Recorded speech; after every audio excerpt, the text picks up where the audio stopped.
안녕하세요. 아플 때 찾아보는 씩씩TV 서윤균입니다. 박경희입니다. 안녕하세요. 한림대학교 성심병원 피부과 박은주입니다.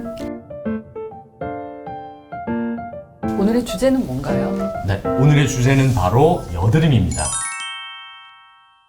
바르는 거는 항생제 종류가 있겠고 과각화증을 호전시킬 수 있는 레티노이드 계통의 이제 바르는 종류가 있겠습니다. 경구약도 가장 중요한 것은 항생제와 피지 조절제 이 두 가지입니다. 항생제는 6에서 8주 정도는 먹으면서 효과를 좀 보고요.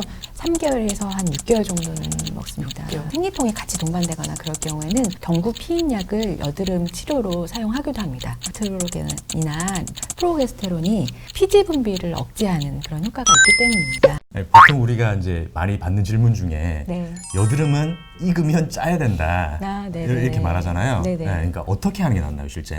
언제 여드름을 짜야 되냐? 아직은 염증이 안 생긴 여드름, 흔히 이제 면포성 여드름이라고 하는데요. 이것도 치료를 안 하면 염증성으로 갈 수 있기 때문에 적절하게 잘 짤 수 있으면 짜는 게 좋습니다. 그리고 이미 염증이 생긴 여드름, 이런 경우에는 정말 잘 익었을 때 짜는 게 중요합니다. 그러니까 잘 이렇게 배농이 되지 않을 것 같을 때 짜면 오히려 피지나 염증이 안으로 더 들어가게 돼서 염증이 더 심해지고 그로 인해서 흉터가 더 생길 수가 있기 때문입니다. 짠다고 말씀을 하셨는데 네. 이렇게 말씀을 드리면 아 그러면 이제 잘 익으면 집에서 짜야겠구나 이렇게 네네네네. 생각을 많이 하시죠. 그리고 얼굴에 막 그런 게 생겨서 노랗게 되면 정말 짜고 싶어요. 짜고 싶죠. 이제 그런 걸 보면 집에서 그러면 이걸 짜도 되느냐. 그리고 요즘 시중에 보면 이렇게 동그랗게 생겨서 귀를 파는 것 같이 생겼는데 중간에 이렇게 파인 게 있어요. 그걸로 이렇게 네. 짜는 경우가 있더라고요. 근데 네. 그렇게 하는 것들이 안전할까요? 소독된 상태에서 하시는 게 굉장히 중요해서 일단 모든 기구를 소독한 상태, 뭐 알코올이나 뜨거운 뭐 불이나 아니면은 이제 물로 끓여서 세팅을 해놓고 살짝만 건드리거나 어느 정도의 압력에 의해서도 그 피지와 농이 빠져나오지 않는 그러한 구진들은 오히려 건드리는 것 자체가 염증을 더 악화시킬 수가 있습니다. 아까 말씀하셨지만 집에서 하려면 제대로 된 소독된 환경에서 여드름을 네. 짜야 된다 말씀하셨는데 제가 볼 때 네. 이건 불가능하니까 이제 병원에 오시는 게 맞는 것 같은데 예, 맞습니다. 하나 궁금한 게 화이트헤드, 블랙헤드 이런 게 있잖아요. 네네네. 그러니까 겉에서 봤을 때 네. 어느 정도가 이제 익은 건지 아니면 어떤 여드름을 짜는 건지 좀 간단하게 설명이 가능할까요? 육안적으로 보면은 잘 표시가 안 날 수 있고요. 굉장히 밝은 라이트를 켜놓고 자세히 보시면 화이트헤드는 오프닝이 없는 하얀 색깔 몽글몽글하게 만져지는 거를 이제 화이트헤드라고 하고요. 시간이 지나면서 저절로 없어질 수도 있고 대신 그게 염증성 여드름으로 바뀔 수가 있습니다. 그래서 어느 정도 시간이 지났는데도 계속 유지가 되면 사실 오프닝을 내어야지만 이제 빠져나올 수가 있기 때문에 집에서 하신다면 바늘로 소독을 해서 오프닝을 낸 다음에 짜내셔야 되고요. 그래서 그게 이제 어려우시면 네. 그거는 이제 병원에서 불가능할 하시는 것 게 같습니다. 맞고, 네, 염증성 여드름 중에서도 이제 짤 수 있는 것은 가운데 보면 약간 노란 농포가 표면에서도 보이고 조금만 건드려도 이렇게 톡 하면 나올 수 있을 것 같다 하실 때는 집에서 짜셔도 되겠습니다.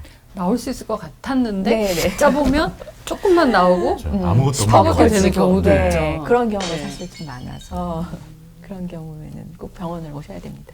여드름을 잘못 짜가지고 네. 이게 뭐 점이 됐다 이렇게 말하는 분이 계신데 네네. 실제 여드름을 짜서 점이 되는 경우가 있는지 아니면 실제 그렇게 됐을 때는 어떻게 해야 되는지 점이 되는 거는 사실 아닙니다. 그 여드름의 그 염증이 계속 지속되는 경우에 붉은기가 오래가고 붉은기가 오래되면서 색소 침착이 남는 것을 많은 분들이 이제 점이 됐다라고 말씀하시는 거고요. 그러면 이런 색소 침착은 어떻게 치료하느냐? 계속 한 군데서 여드름이 계속 지속되게 되면 그 색소 침착은 오히려 더 오래 가기 때문에 한 부분에 일단 염증이 안 나도록 적절한 치료를 하시면서 색소 침착을 치료를 하셔야 되고 색소 침착은 일종의 색소 질환이기 때문에 색깔을 좋아지게 하는 치료로 이제 접근을 해야 됩니다.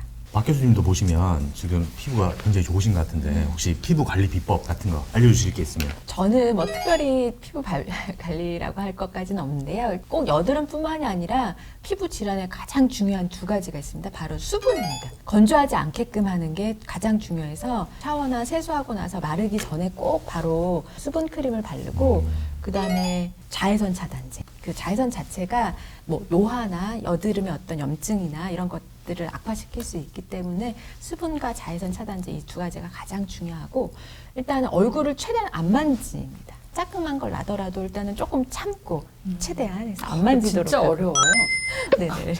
오늘 여드름에 대해서 알아봤는데요. 여드름에 대해서 우리가 얘기해드리지 못한 것들, 더 궁금한 것들, 물어볼 걸 그런 질문들 댓글로 남겨주시면 일단 저희가 뽑아서 이제 대답을 해드릴 거고요. 질문들 많이 올려주시기 바랍니다. 네, 저희는 다음 시간에 좀 더 알차고 재밌는 방송으로 다시 돌아올게요. 다음에 또 만나요.